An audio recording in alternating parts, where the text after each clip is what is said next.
श्रावण मास शुक्ल पक्ष की पुत्रदा एकादशी का महात्म्य। युधिष्ठिर ने पूछा, मधुसूदन, श्रावण के शुक्ल पक्ष में किस नाम की एकादशी होती है? कृपया मेरे सामने उसका वर्णन कीजिए। भगवान श्री कृष्ण बोले, राजन, प्राचीन काल की बात है। द्वापर युग के प्रारंभ का समय था। महिष्मतीपुर में राजा महिजीत अपने राज्य का पालन करते थे, किंतु उन्हें कोई पुत्र नहीं था, इसलिए वह राज्य उन्हें सुखदायक नहीं प्रतीत होता था। अपनी अवस्था अधिक देख राजा को बड़ी चिंता हुई। उन्होंने प्रजा वर्ग में बैठकर इस प्रकार कहा, प्रजाजनों, इस जन्म में मुझे कोई पातक नहीं हुआ। मैंने अपने खजाने में अन्याय से कमाया हुआ धन नहीं जमा किया है। ब्राह्मणों और देवताओं का धन भी मैंने कभी नहीं लिया है। प्रजा का पुत्रवत पालन किया, धर्म से पृथ्वी पर अधिकार जमाया तथा दुष्टों को वे बंधु और पुत्रों के समान ही क्यों न रहे हों दंड दिया है। शिष्ट पुरुषों का सदा सम्मान किया और किसी को द्वेष का पात्र नहीं समझा। फिर क्या कारण है जो मेरे घर में आज तक पुत्र उत्पन्न नहीं हुआ? आप लोग इसका विचार करें। राजा के ये वचन सुनकर प्रजा और पुरोहितों के साथ ब्राह्मणों ने उनके हित का विचार करके गहन वन में प्रवेश किया। राजा का कल्याण चाहने वाले वे सभी लोग इधर उधर घूमकर ऋषि सेवित आश्रमों की तलाश करने लगे। इतने में ही उन्हें मुनिश्रेष्ठ लोमस जी का दर्शन हुआ। लोमस जी धर्म के तत्वज्ञ, संपूर्ण शास्त्रों के विशिष्ट विद्वान, दीर्घायु और महात्मा हैं। उनका शरीर लोम से भरा हुआ है। वे ब्रह्मा जी के समान तेजस्वी हैं। एक एक कल्प बीतने पर उनके शरीर का एक एक लोम विशीर्ण होता है, टूटकर गिरता है, इसलिए उनका नाम लोमस हुआ है। वे महामुनि तीनों कालों की बातें जानते हैं। उन्हें देखकर सब लोगों को बड़ा हर्ष हुआ। उन्हें निकट आया देख लोमस जी ने पूछा, तुम सब लोग किस लिए यहाँ आए हो? अपने आगमन का कारण बताओ। तुम लोगों के लिए जो हितकर कार्य होगा उसे मैं अवश्य करूंगा।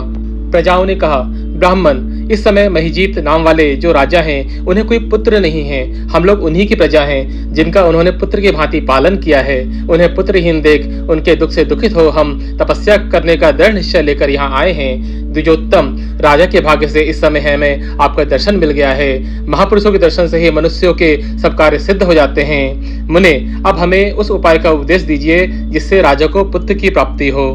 उनकी बात सुनकर महर्षि लोमस 2 घड़ी तक ध्यानमग्न हो गए। तत्पश्चात राजा के प्राचीन जन्म का वृत्तांत जानकर उन्होंने कहा, प्रजावृंद सुनो। राजा महिजीत पूर्व जन्म में मनुष्यों को चूसने वाला धनहीन वैश्य था। वह वैश्य गांव गांव घूमकर व्यापार किया करता था। एक दिन जेठ के शुक्ल पक्ष में 10वीं तिथि को जब दोपहर का सूर्य तप रहा था, वह गांव की सीमा में एक जलाशय पर पहुंचा। पानी से भरी हुई बावली देखकर वैश्य ने वहां जल पीने का विचार किया। इतने में ही में वहां बछड़े के साथ एक गौ भी आ पहुंची। वह प्यास से व्याकुल और ताप से पीड़ित थी, अतः बावली में जाकर जल पीने लगी। वैश्य ने पानी पीती हुई गाय को हाँककर दूर हटा दिया और स्वयं पानी पिया। उसी पाप कर्म के कारण राजा इस समय पुत्रहीन हुए हैं। किसी जन्म के पुण्य से इन्हें अकंटक राज्य की प्राप्ति हुई है। प्रजाओं ने कहा, मुने, पुराण में सुना जाता है कि प्रायश्चित रूप पुण्य से पाप नष्ट होता है, अतः पुण्य का उपदेश दीजिए जिससे उस पाप का नाश हो जाए। लोमस जी बोले, प्रजाजनों, श्रावण मास के शुक्ल पक्ष में जो एकादशी होती है वह पुत्रदा के नाम से विख्यात है। वह मनोवांछित फल प्रदान करने वाली है। तुम लोग उसी का व्रत करो। यह सुनकर प्रजाओं ने मुनि को नमस्कार किया और नगर में आकर विधि पूर्वक पुत्रदा एकादशी के व्रत का अनुष्ठान किया। उन्होंने विधि पूर्वक जागरण भी किया और उसका निर्मल पुण्य राजा को दे दिया। तत्पश्चात रानी ने गर्भ धारण किया और प्रसव का समय आने पर बलवान पुत्र को जन्म दिया। इसका महात्म्य सुनकर मनुष्य पाप से मुक्त हो जाता है तथा इहलोक में सुख पाकर परलोक में स्वर्गीय गति को प्राप्त होता है।